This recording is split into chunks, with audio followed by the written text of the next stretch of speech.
hoje a gente fala do bagging e do random forest, que são esses algoritmos que a gente vai juntar várias árvores de decisão, ou outros classificadores também, em um classificador só, que vai ser muito mais poderoso do que os individuais. Então, primeiro, vamos começar relembrando como que funcionam as árvores de decisão. Daí, se a gente lembrar bem, a árvore de decisão ela tem vários nós.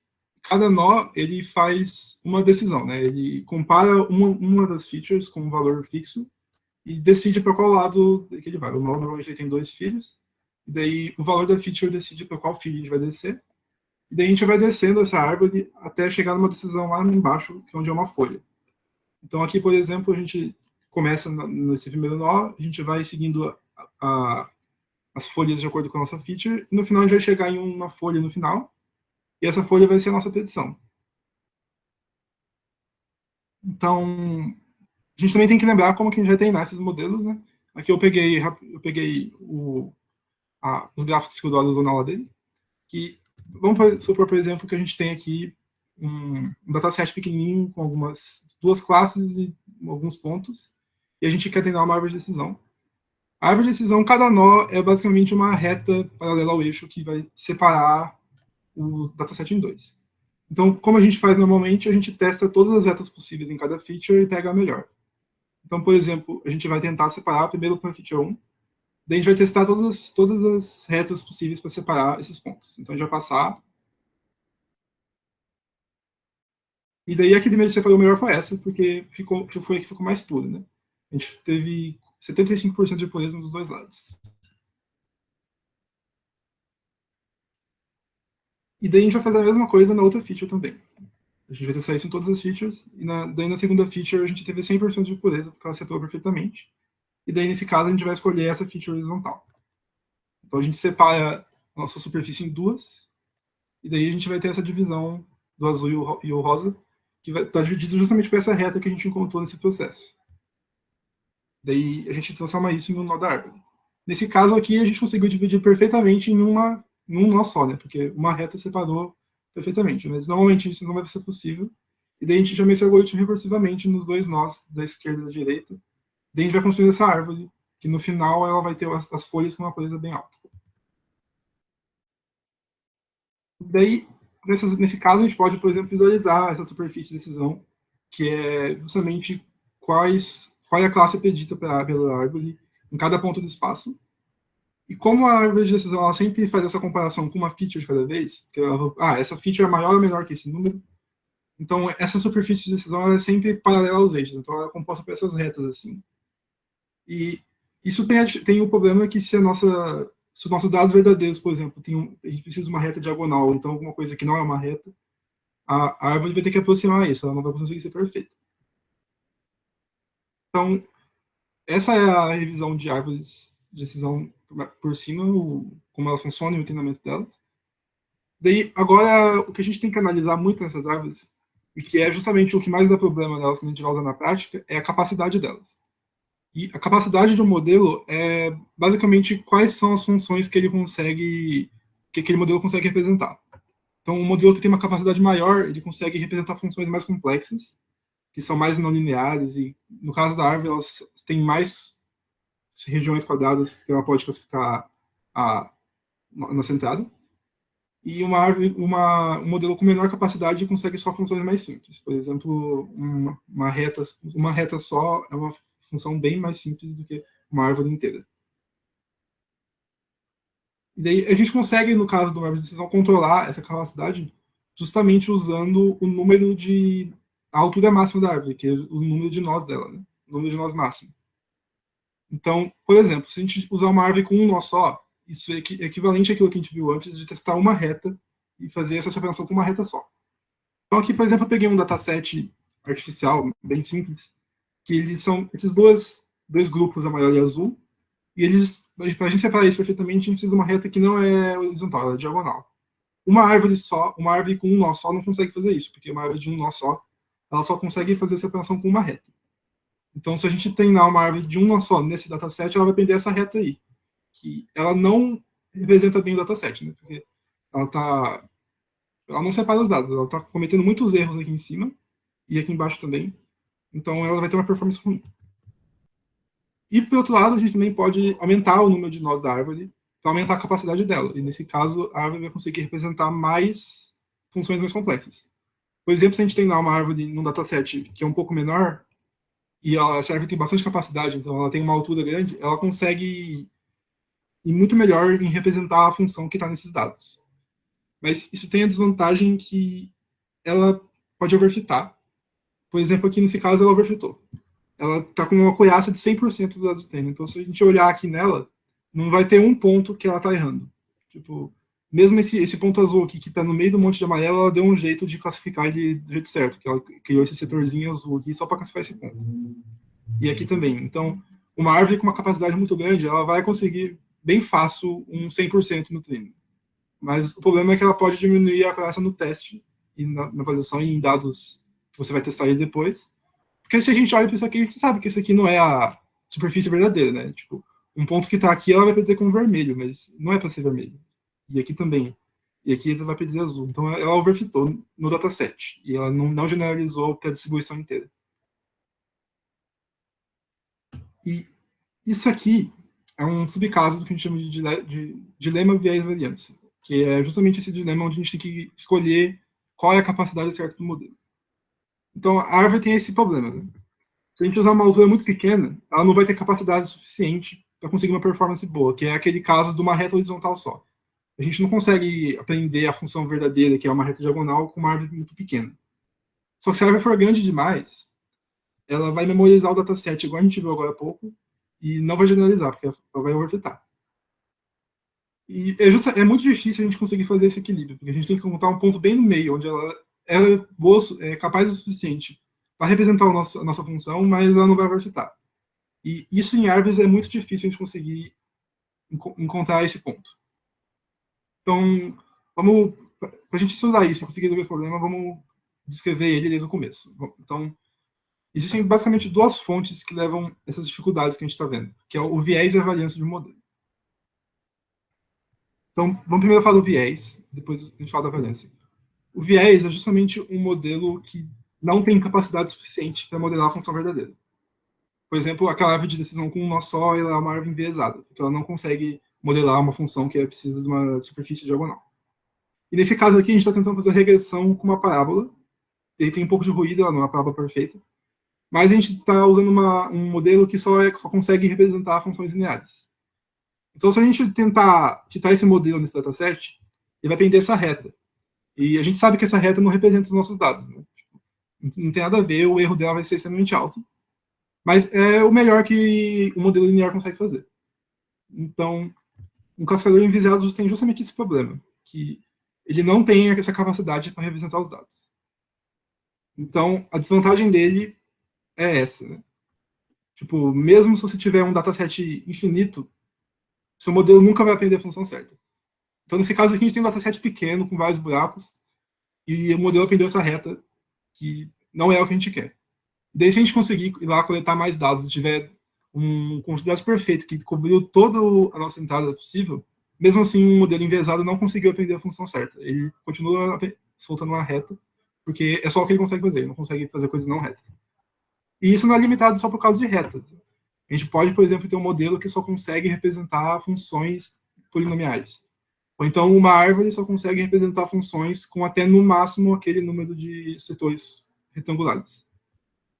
Então, nesse caso que a gente viu antes, uma árvore de decisão enviesada é justamente essa que tem uma altura muito pequena e, por causa disso, ela não consegue representar todas as funções que a gente quer.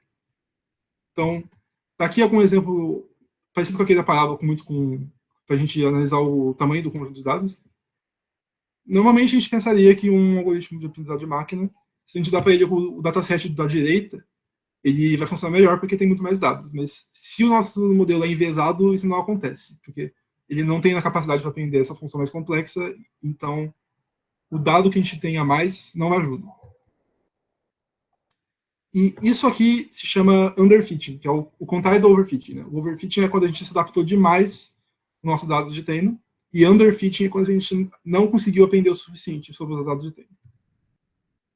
Então, esses modelos enviesados sofrem muito com underfitting, e é por isso que às vezes é difícil usar eles. Você tem um modelo enviesado, e daí você tem uma acurácia baixa no treino e no teste, o que não é muito útil.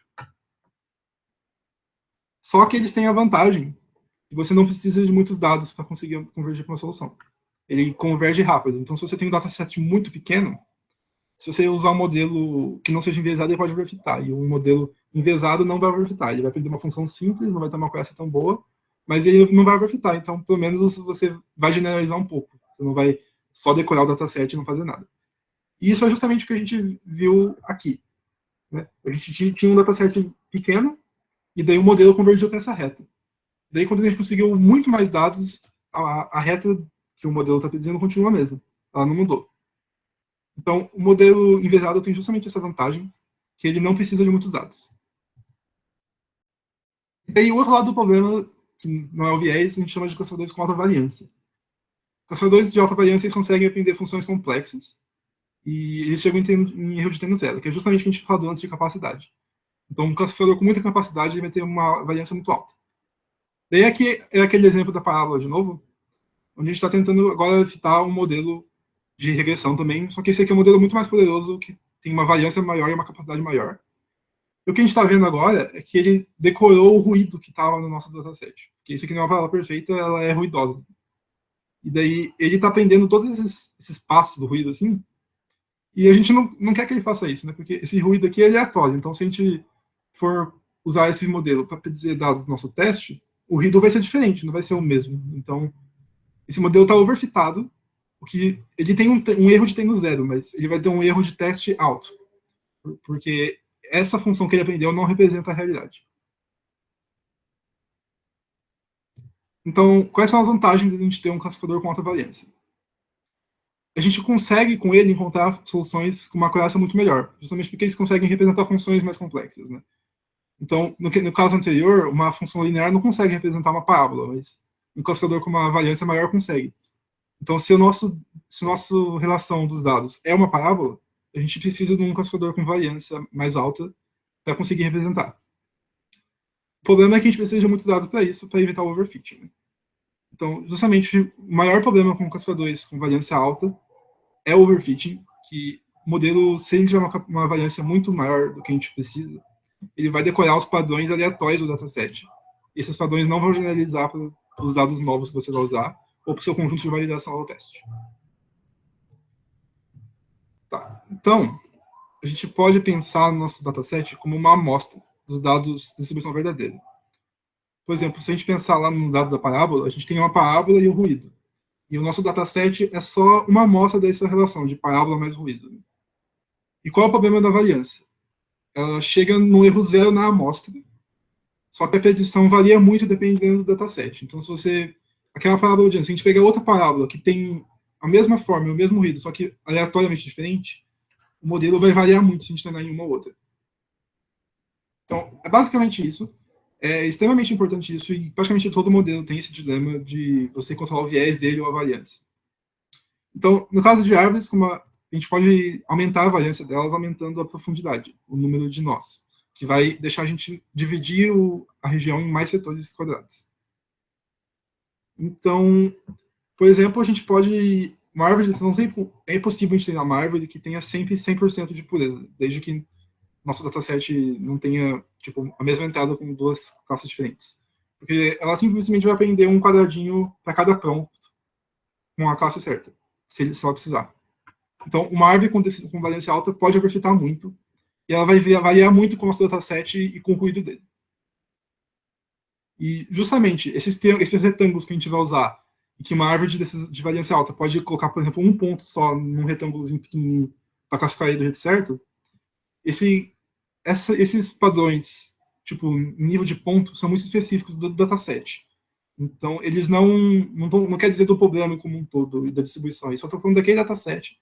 E, por isso, a gente pode ter quase certeza que essas coisas muito focadas em pontos pequenos não vai levar uma performance melhor generalizando. Então, aqui eu pus um exemplo treinando algumas árvores de decisão num dataset mais ou menos pequeno. E essa é uma árvore com uma variância muito alta, então ela tem muitos nós, e ela consegue aprender funções muito complexas. E aqui, todos esses datasets aqui, eles são diferentes, só que eles vêm da mesma distribuição, que são basicamente duas duas gaussianas, duas nuvens gaussianas, então elas têm uma intersecção. Então a gente pode ver aqui que às vezes aparece algum ponto no meio de onde a gente pensaria que é a classe do outro. Então é impossível conseguir um erro de zero no teste sempre, porque tem um ruído natural.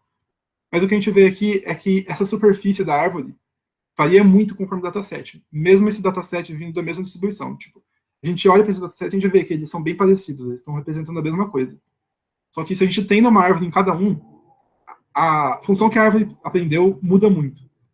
Então, por exemplo, esse canto aqui, essa árvore está predizendo ele como azul inteiro, e essa aqui prediz com vermelho. Então, você tem essa região enorme que a árvore não tem certeza do que é, justamente porque não tem nenhum dado aqui, né?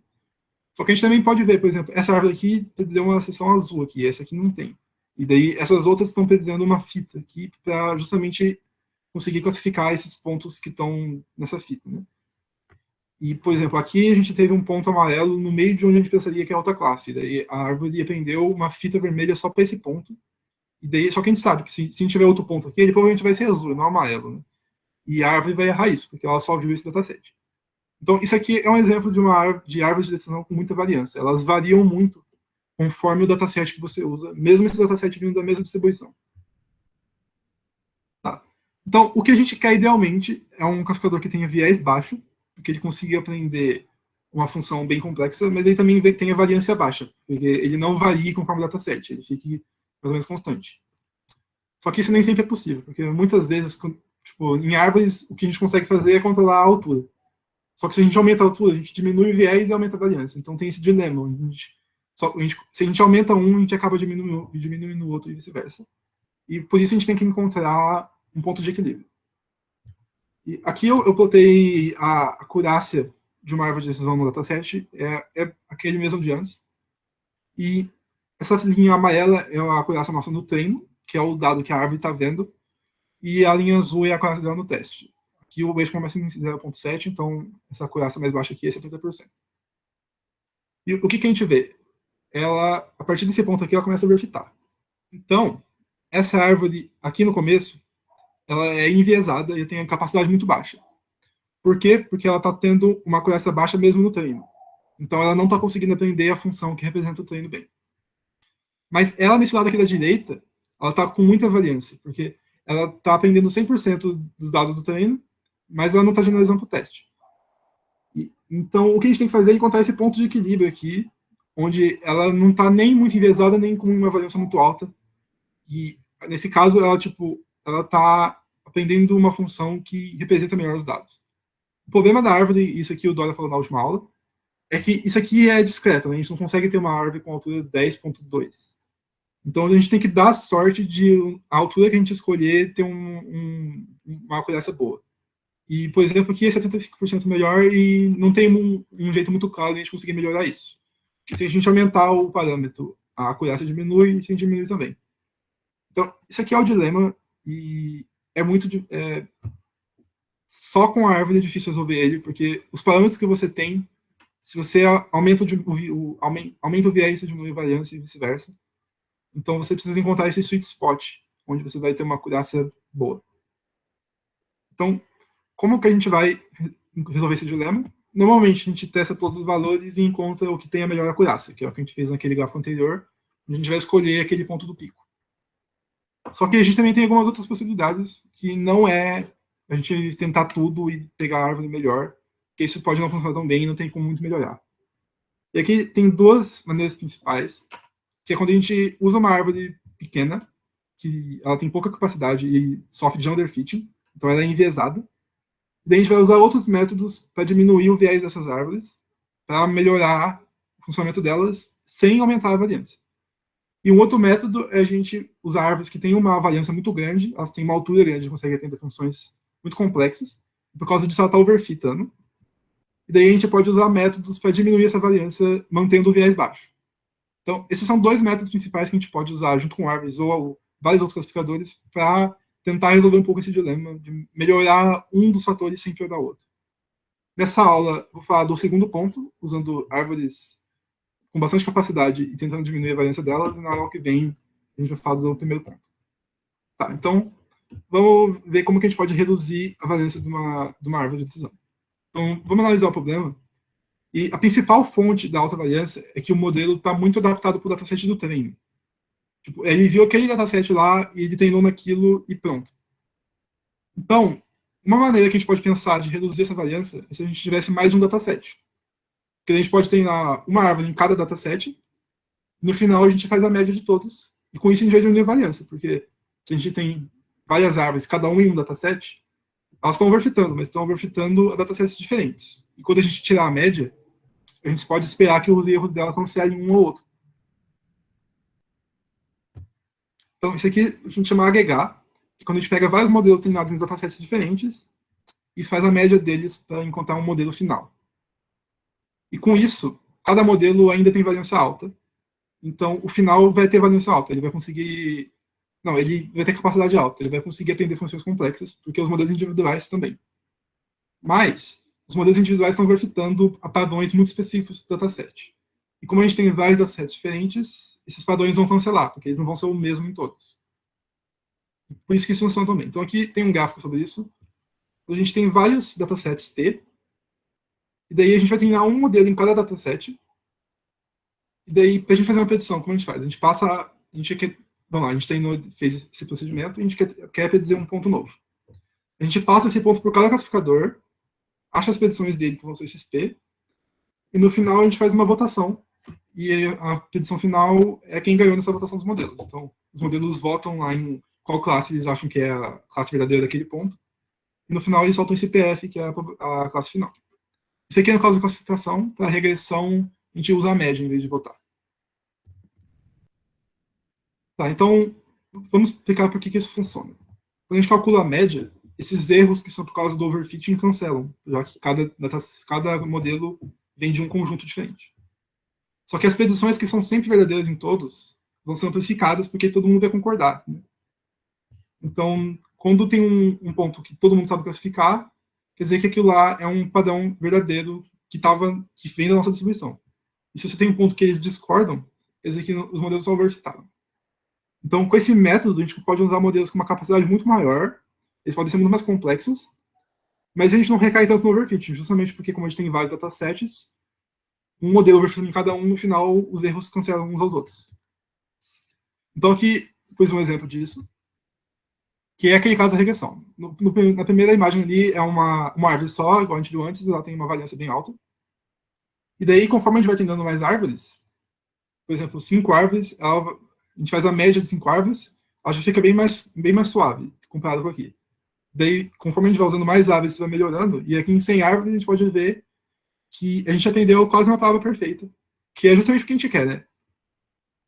Então, isso aqui é incrível para a gente reduzir a variância do modelo. A gente começou com um modelo que tinha uma capacidade muito grande, e por isso uma variância muito grande, e no final esse modelo aprendeu a função verdadeira, que era uma parábola.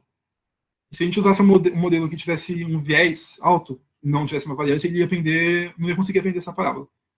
Então, isso aqui, de certa forma, tem o melhor dos dois mundos. Né? A gente consegue aprender funções complexas e diminui muito o overfitting. Tá. Mas tem um problema com esse método, que é principalmente esse. Como que a gente vai conseguir um monte de dataset adicional? Tipo, a gente não tem isso. Na prática, a gente só tem um dataset. E a gente não pode ir lá e quebrar ele em partes, porque cada fração vai ficar pequena. E daí, se a gente tem um modelo em um dataset muito pequeno, ele vai ficar mais ainda. E daí a gente fica com o problema de volta. Né? Porque não está ajudando nada. A gente vai ter um monte de dataset pequeno em vez de um grande. E a gente também não pode usar cópias, tipo, copiar o mesmo dataset um monte de vez. Porque a gente precisa de diversidade justamente para os erros se cancelarem. Se a gente tiver todos os datasets iguais, os erros não vão se cancelar, eles vão se amplificar. E daí não tem vantagem nenhuma.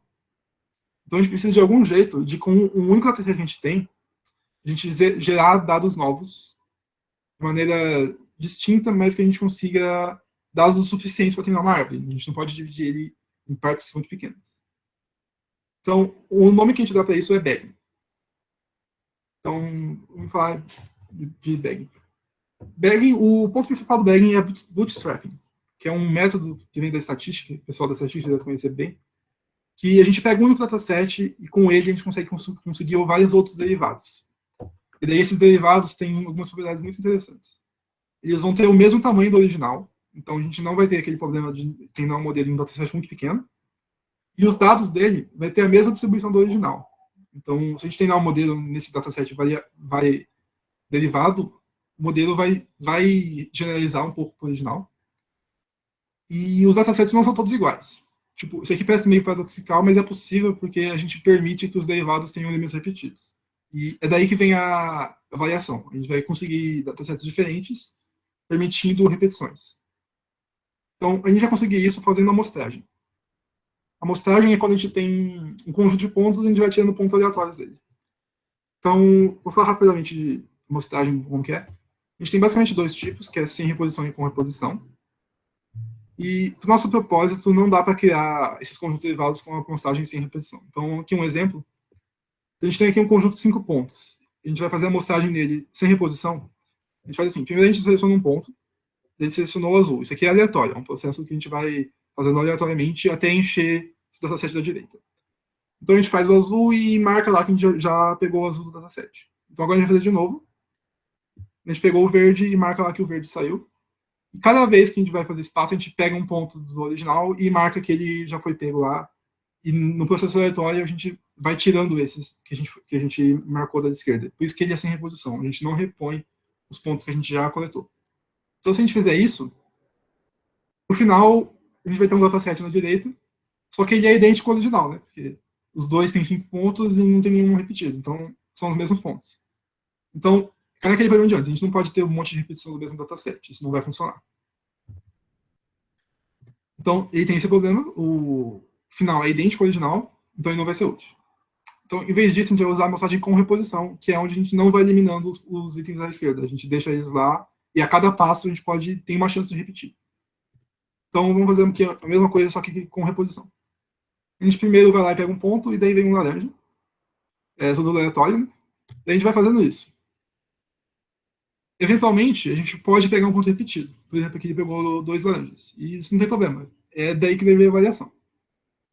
E daí, isso pode acontecer várias vezes também. E no final, a gente tem um dataset da direita com 5 pontos, que é o mesmo tamanho do original, só que eles são diferentes. Então, se a gente treinar uma árvore no dataset da direita, ela vai ser diferente do que uma árvore treinada no original. E a cada vez que a gente tiver esse processo, o dataset dela vai ser diferente, porque esse processo é amostragem aleatória. Então, é com esse processo, esse amostragem com reposição, que a gente chama de bootstrapping, que a gente vai conseguir variações do mesmo dataset para a gente treinar árvores em cada uma. Então, cada vez que a gente faz isso, o dataset é diferente, e é justamente isso que a gente precisa, né? Porque a gente precisa de vários datasets diferentes para treinar nossas árvores. Daí, se a gente analisar estatisticamente, normalmente cada conjunto vai ter 63,2% dos originais, e o resto vai ser duplicado. Isso pode ser, em alguns casos, um problema, mas nem sempre. Tá. Daí, como que a gente vai juntar isso com o que a gente viu antes? A gente vai usar esse processo de bootstrapping para gerar dados novos e agregar os modelos que a gente treinar em cada modelo a gente vai treinar em um desses datasets. E isso se chama bagging, que é Bootstrap Aggregating. A gente vai usar esse processo para criar novos datasets onde a gente vai treinar. Então, está aqui uma imagem representando isso. A gente tem aqui o nosso conjunto de dados original.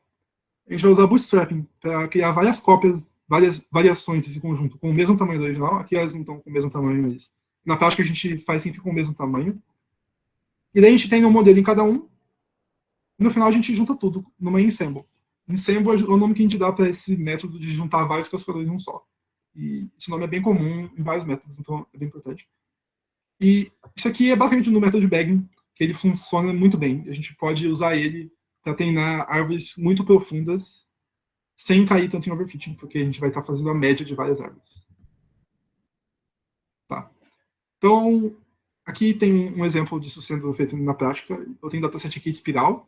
Esse dataset tem até bastante dados, então as árvores individuais conseguem aprender uma função razoável, mas elas fazem alguns erros, né? Tipo, elas aprendem uma fita aqui, outra aqui, elas não estão acertando sempre, e daí cada ponto desse gráfico é uma árvore treinada num dataset, numa variação do mesmo dataset feita com bootstrapping.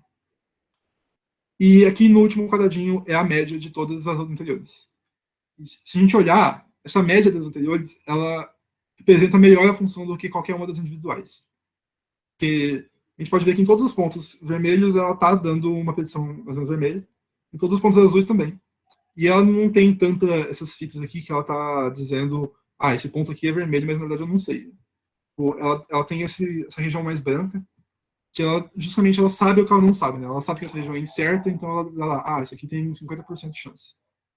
E nessa região, por exemplo, aqui, onde ela só tem um ponto de treino, ela não tem tanta certeza, então ela também coloca, não tem tanta certeza de repetição. Justamente porque os únicos classificadores que vão predizer esse ponto como vermelho são os que tiveram ele no bag, né? Por isso que acontece isso. Tá. Isso aqui é o mais importante do bagging. Alguém tem alguma dúvida nessa parte até agora?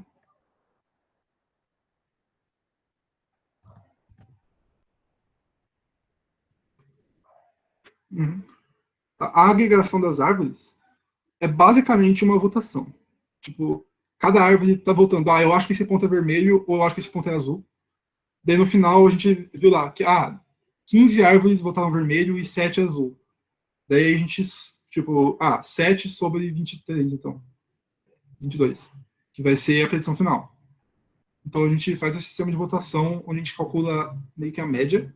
E no final a gente vai ter uma porcentagem, que é o número de árvores que concordam nessa predição ou não.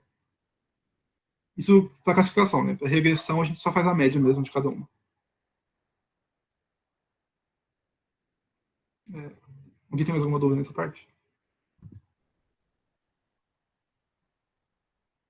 É, o threshold pode ser escolhido. Tipo, você não precisa escolher 0,5 para classificar. Isso aí você pode decidir de acordo com o problema e de acordo com a aplicação. Por exemplo, se é uma coisa muito crítica, onde você não pode classificar com zero, não sei se você tem certeza, você pode classificar naquela classe só se você tiver pelo menos 90% de certeza. E se você tiver só 50%, você classifica na classe que é mais segura. E isso aqui é bem parecido com o que a gente falou na aula 4 sobre tópicos em ciência de dados. É justamente aquilo que a curva ROC analisa, né? Que ela vai analisando as soluções de acordo com o threshold. Vou falar agora de random forests, que é uma variação desse método, que também é muito usada e ela normalmente funciona um pouco melhor às vezes e é uma variação bem pequena, tipo, é uma mudança pequenininha que você faz e ele funciona um pouco melhor. Então, isso a gente tem que analisar qual que é a diversidade da ascensão. E a diversidade a gente quer pensar em quão diferentes os modelos são. Quão diferente a superfície de decisão das árvores é. E a gente quer que essa diversidade seja o maior possível, porque a gente quer que os erros se cancelem, né? Se todas as árvores estão fazendo os mesmos erros, o erro não vai se cancelar, ele vai se acumular e no final, a predição final vai ter um erro também. Então a gente quer estimular que as árvores sejam diversas. Mas o problema é que até agora, a única fonte de diversidade são os conjuntos que a gente tirou para amostragem. Tipo, a única aleatoriedade no processo inteiro é isso. Porque o treinamento de árvore é determinístico, né? Se você dá um mesmo dataset, vai sair a mesma árvore. Porque a gente está sempre escolhendo o melhor split a cada passo. Então, em um algoritmo de bagging normal, a gente pode sofrer de não ter diversidade suficiente. Porque todos esses datasets de bagging estão vindo do mesmo dataset original, então pode ser que eles façam erros bem parecidos. E, por exemplo, uma fonte de correlação. E correlação, nesse caso, são erros em comum que os modelos podem fazer.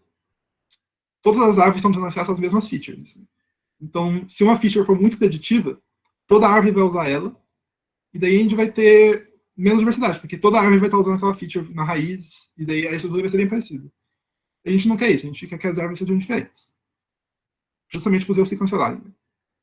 Então, aí que entram random forests, são florestas aleatórias, né? Que é uma variação do bagging, especificamente com árvore de decisão, nesse caso. O bagging a gente pode usar para qualquer modelo de classificador, a gente tem um classificador em cada. Daí random forest é com árvore de decisão, e é extremamente usado, porque funciona muito bem para muitos problemas. Você não precisa normalizar os dados, funciona bem pra caramba. Funciona assim: cada árvore não vai ter acesso a todas as features, tipo, todas as colunas. Cada árvore só vai ter acesso a K features aleatórias. Você vai escolher para cada árvore K diferente, tipo, K features diferentes para cada árvore. Daí a árvore só tem acesso àquelas features, ela não tem acesso a todas.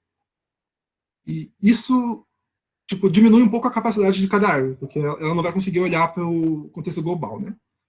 Mas aumenta muito a variabilidade da ensemble, porque você vai ter árvores bem diferentes, porque elas têm acesso a features diferentes. E no final, o modelo final ainda vai ter acesso a tudo, porque você está fazendo a média de várias árvores, e a média vai considerar todas as features, né? Porque todas as features apareceram em pelo menos uma árvore, se você usar árvores o suficiente. Daí, nesse caso, calma e hiperparâmetro, mas raiz de N funciona bem. Então, se você tem lá 100 features, você tem na cada árvore em 10 colunas aleatórias, funciona bem, por padrão. Mas é um hiperparâmetro que você pode experimentar também para ver qual funciona melhor. Alguém tem alguma dúvida com o Random Forests?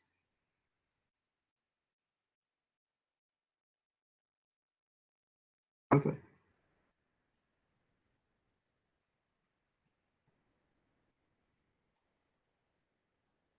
Hum. Então, Diego, a gente faz esse processo aleatório com a instância, só com a instância no bagging, e na Random Forest a gente faz com a instância e a feature, né? Que a gente vai escolher linhas aleatórias no nosso dataset para passar para o modelo, e colunas aleatórias também.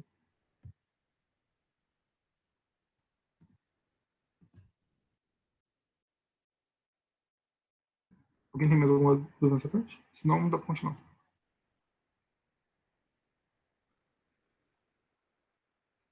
Tá. Vou continuar então, para a gente descobrir como que a gente vai avaliar esse modelo, tipo, para avaliar o erro dele.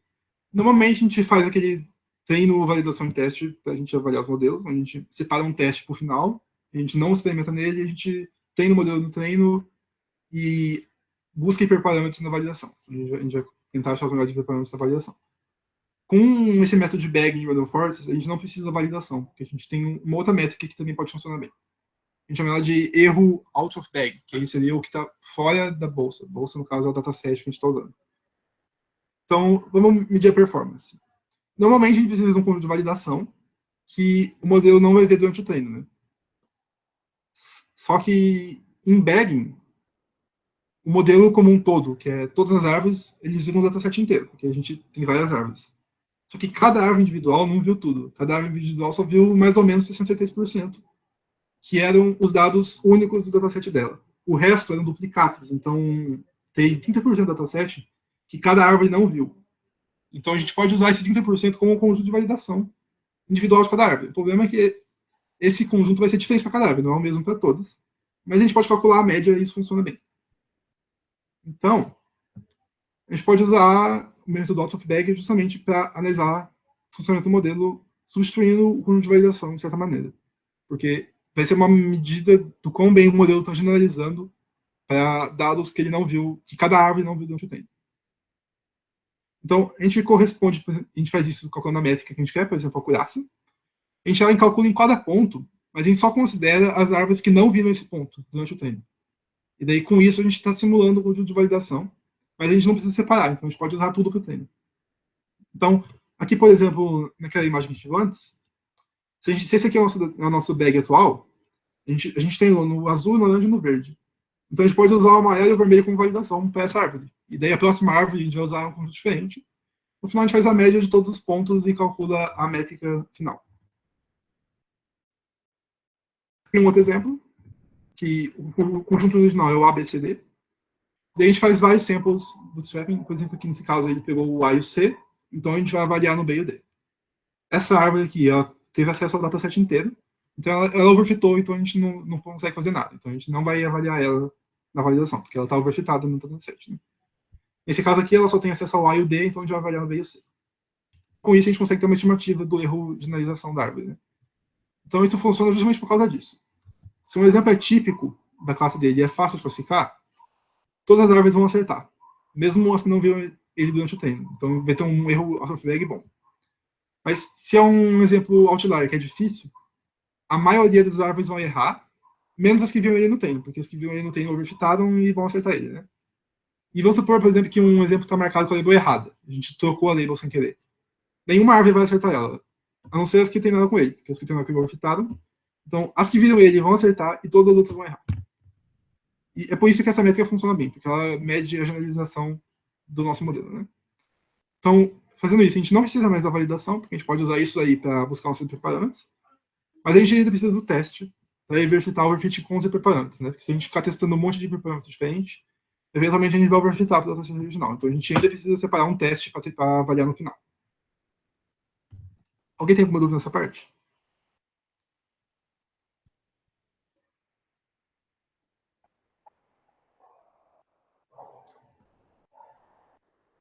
Se não, dá para continuar já, na última parte, que é estimação de incerteza. Essa é uma vantagem que esses métodos com várias árvores têm comparado com uma árvore só, que ela consegue estimar melhor qual é a incerteza que ela tem sobre aquela petição.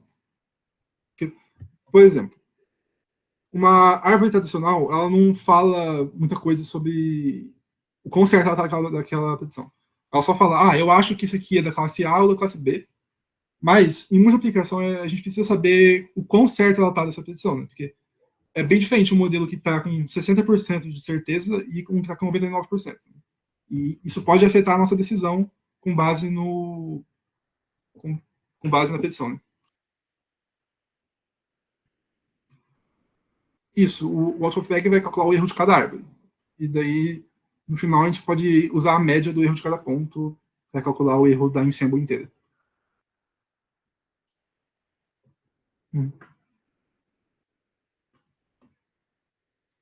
Beleza. Tá.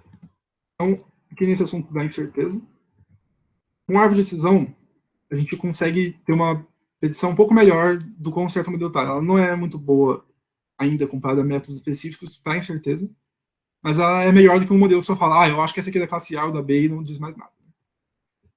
Então, a gente consegue fazer isso justamente medindo o quanto as árvores da ensemble concordam. Então, se todas as árvores concordam naquela petição, então ela provavelmente é verdadeira. Só que se 60% das árvores são presas na classe A e 40% da classe B, então, tipo, a petição que você vai dar na saída no final é A, porque a maioria diz A. Só que tem uma incerteza maior, né? Porque você está tendo uma divergência aí. 40% das árvores estão discordando. E em aplicações sensíveis, isso pode ser fundamental, porque você precisa considerar qual é a incerteza da sua petição. Por exemplo, implicações médicas. Então, uma árvore tem essa vantagem, que ela dá um número para você de o quão certo ela está. Isso aqui, alguns outros modelos que soltam probabilidades, como o Naive Bayes também tem. Nem sempre essa probabilidade está calibrada, nem sempre ela representa o quão certo o modelo está de verdade, mas é melhor do que um modelo que só solta uma label e pronto. Então, aqui tem um exemplo gráfico disso. A gente tem um dataset de espiral, são duas espirais, e esse aqui é um dataset bem pequeno, tem poucos dados, e por causa disso a gente espera que ele tenha muita incerteza, porque quantos menos dados o modelo tem, mais incerto ele vai estar das predições. Né?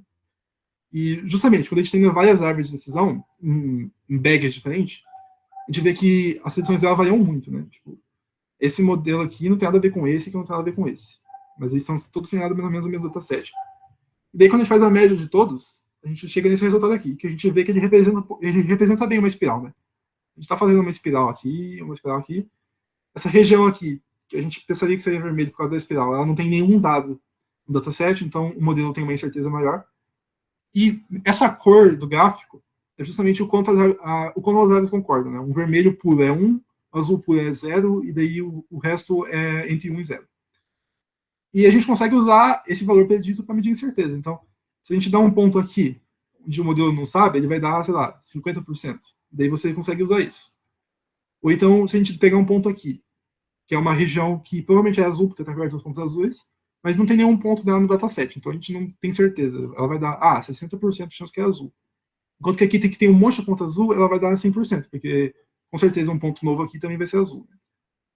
Então, essa é uma vantagem que esses métodos, é uma vantagem geral de métodos com vários modelos, uma vantagem de ensembles, que como você tem vários editores, cada um fazendo uma predição, você consegue medir essa proporção de quantos concordam, e no final a gente tem uma incerteza, que pode ser fundamental dependendo da aplicação.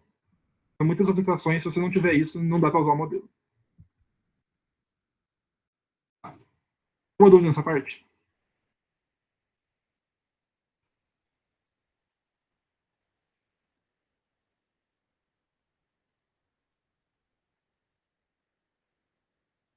Se não, continuar, é a última parte de hoje, que é uma variação desses modelos que chama Extra Trees, que é bem parecido, mas a diferença é que ela vai aumentar ainda mais a variabilidade, mas ela diminui um pouco a performance de cada árvore individual.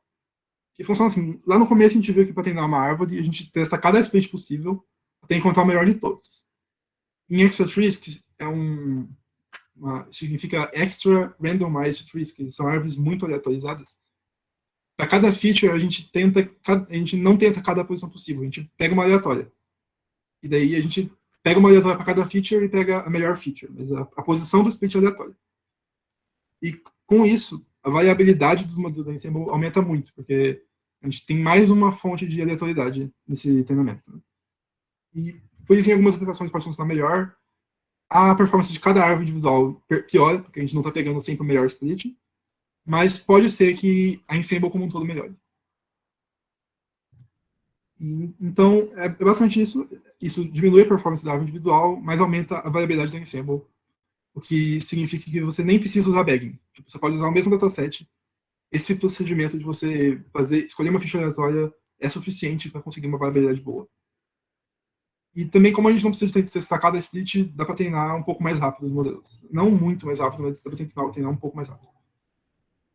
Então, tipo, não tem um modelo que funcione melhor que os outros sempre. Então, a gente testa vários e avalia qual funciona melhor.